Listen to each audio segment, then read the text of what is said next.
Today I'm going to go into the subject of the Prime Directive, and then in the next one I'm going into the restrictions regarding contact and communication the Federation imposes on non-humans and on the humans themselves. This subject has never before been exposed or described in a direct manner, and I'm speaking directly from my personal experience, past and present, and from the point of view of someone who was once down there walking your streets. This includes the problems caused by the restrictions I'm going through right now in my daily life, and that are also reflected onto my YouTube channel. As many of you would imagine, this has a direct correlation to the infamous so-called Prime Directive that has been discussed so much by my predecessors.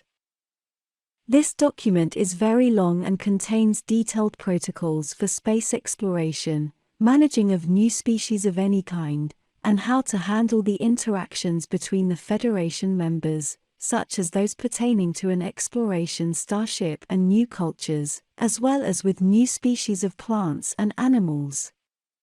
It also containing protocols about how to avoid exposure to contaminants, spores, and microorganisms, as well as any other biological or chemical substance a starship crew may come in contact with.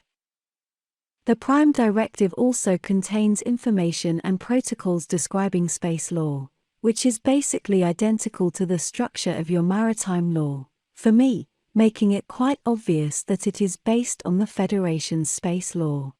So, the Prime Directive is a long document that fills several volumes of archives, and in itself would be a very interesting subject for a future video.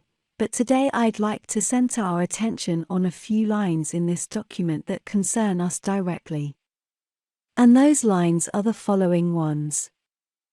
But first I must mention that these ones are known on Earth, and although not exactly the same word by word, they have even been presented as part of the TV series and motion pictures, Star Trek.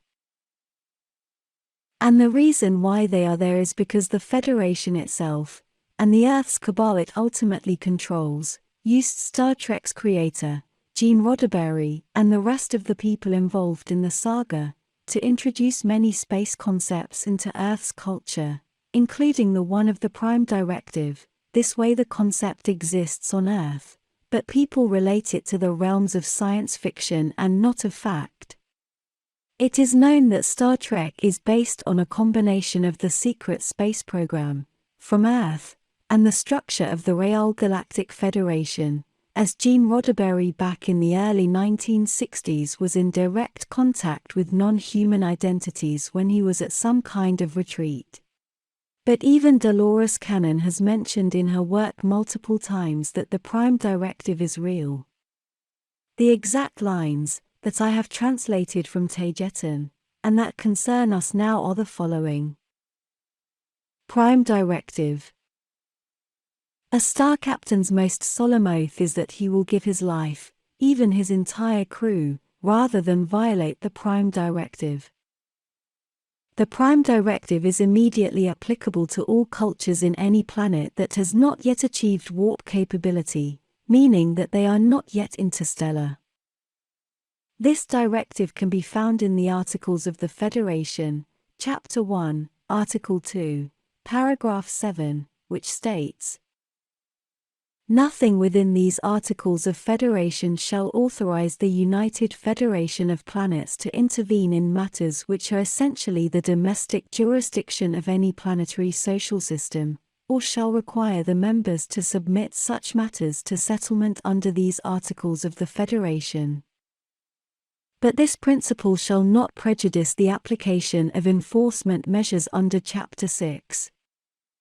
As the right of each sentient species to live in accordance with its normal cultural evolution is considered sacred, no Federation personnel may interfere with the normal and healthy development of alien life and culture.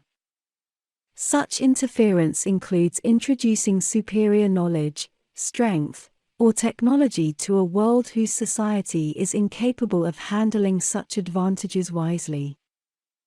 Federation personnel may not violate this Prime Directive, even to save their lives or their ship, unless they are acting to right an earlier violation or an accidental contamination of said culture. This directive takes precedence over any and all other considerations, and carries with it the highest moral and ethical obligation. In other words, the Federation cannot expose an evolving species or culture to technology that the species has not yet discovered or is currently capable of developing. Not permitted to make contact with or interfere with lesser races unless they are threatened by an outside source. It is forbidden to communicate with any native resident of a lesser developed race and culture with any device, appliance, machine, tool, weapon, or invention representing an improvement upon the science and technology already in existence upon their planet. It is forbidden to present members of any lesser developed race or culture with any kind of proof that would demonstrate the existence of the United Federation of Planets, and of their members, including all technological machinery and gadgets of all sort, be them existing ones or of future development, pertaining to Federation members. Should the rumor of their existence has spread among the members of said race, they should be quickly suppressed and covered up using any method at the disposal of the Federation's members in order to preserve as much as possible the natural progression of their spiritual, cultural, and technological development as it is considered sacred. End of my quote on the Federation's Prime Directive. When the first contact project appeared around the year 2009, it was approved by the Federation's Council, on the condition that the experimental contact between Federation races and humans on Earth would be achieved using human technology only, and no direct proof would be given ever. And about the why the first contact project was even approved and with what intentions, it was said that the reason was to assess the level of acceptance humanity, or the public would have to the presence of non-human identities around them, and to prepare humanity for an imminent direct, face-to-face contact. Although the first contact project ended years ago, some people remain in communication with non-humans, and ultimately that reflects onto this YouTube channel, and others of my group, although I must state once more, that my channel is working with no human interference. But the overall conclusion is that humans at large are not ready for any kind of direct contact with non-human Federation races. And here is where the problems I see start, because the reason why humans in general, as a society, are not ready for contact is because the Federation itself has restricted the data coming from off-planet so much, it falls into the general public's perception of it being more science fiction or more charlatanry. With it, any present and direct transmission coming from non-humans only adds up to the already large amount of media noise and information overload existing on Earth, basically because so many sources about the subject of extraterrestrials contradict each other and even end up fighting among themselves, with it also exposing their low ethical and spiritual level of evolution. Now I must point out something very bothersome against the Federation. Notice how they do anything, and everything possible not to upset the Earth's societal structure. They clearly want to preserve it as it is. And this would indicate that they are guilty, and complicit with all the suffering and with all the problems on Earth, by omission of action at least, all because they claim to want to follow their prime directive, I mentioned above, to the letter. This problem here worsens because the Earth is clearly under their control and under their directions, this meaning that Earth is not a planet with a so-called lesser race developing itself with no external interference and therefore must be kept alone and isolated, as the Prime directly so diligently states. The Federation is directly involved in all the politics and in all the technological developments and in all aspects of human society and science, so in no way do I see the application of the Prime Directive as valid here. It is not a question whether extraterrestrials exist or not, because they are everywhere on Earth and they are involved in all walks of life as well, and by far those non-humans pertain to Federation races and are under Federation direction and scrutiny as well. Society and culture on Earth is already heavily intervened, and pushing the Prime Directive as something that must be respected simply makes no sense.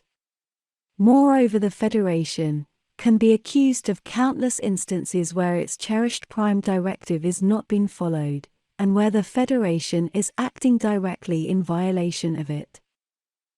I fully understand that most people live in a reality bubble we all call the 3D Matrix, and that official socially accepted reality may have to be respected, leaving them to evolve on their own.